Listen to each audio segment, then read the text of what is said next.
Mr. Price was worried. He stood looking out through the doors at what promised to be another miserable day. G.R. Owen's was one of Cardiff's oldest department stores, a granite monolith halfway between a bank and a Roman palace.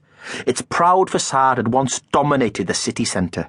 For over 100 years they'd all come and gone, tramlines, snack bars, Christmas markets. It had seen off Woolworths, outlasted Borders, and had barely even noticed the rise and fall of Pound Paradise. But now something new, alien and ugly towered over G.R. Owen's Victorian front. The endless glass windows of Cardiff's newest shopping centre glared balefully, hungrily at G.R. Owen's. Mr. Price shuddered.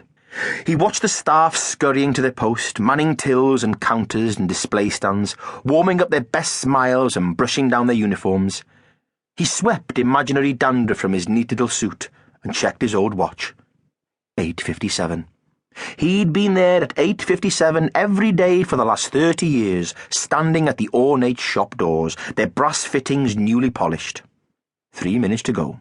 In the old days, there'd already have been a queue forming, mothers with prams and eager pensioners rapping their purses impatiently on the door, breath fogging up the freshly vinegared glass. But not today. There was no one waiting for G.R. Owen's to open. There hadn't been for a while.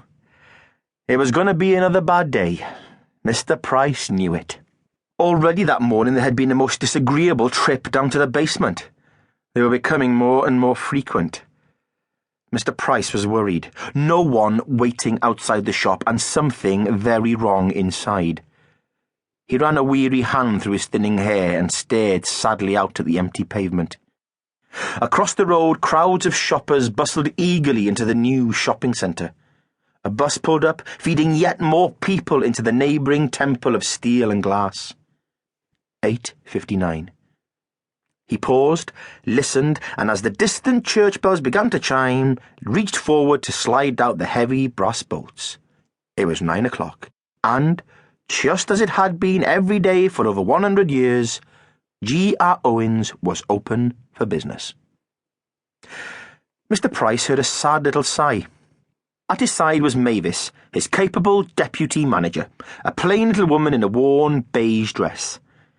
She looked sadly at the empty doorway, then back at Mr. Price and tutted. No words were necessary. "Best man the battle stations," sighed Mr. Price. "Early days yet, Mavis. There's still time." Mavis nodded sympathetically and leaned towards him in confidence. "I've just taken care of that little spillage up on the 4th floor carpet," she whispered. "Ah,